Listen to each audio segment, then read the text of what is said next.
And here's I will show you how to add tap to cash in your iPhone control center.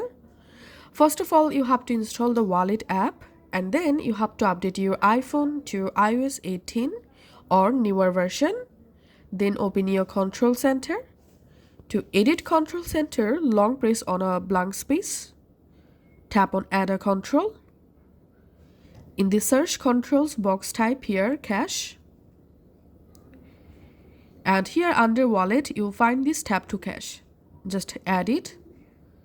Once it's added, you can change the tap to cash action size just like so.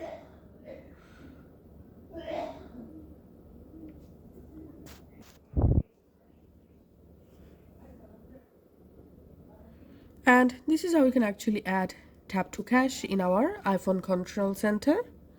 Thanks for watching.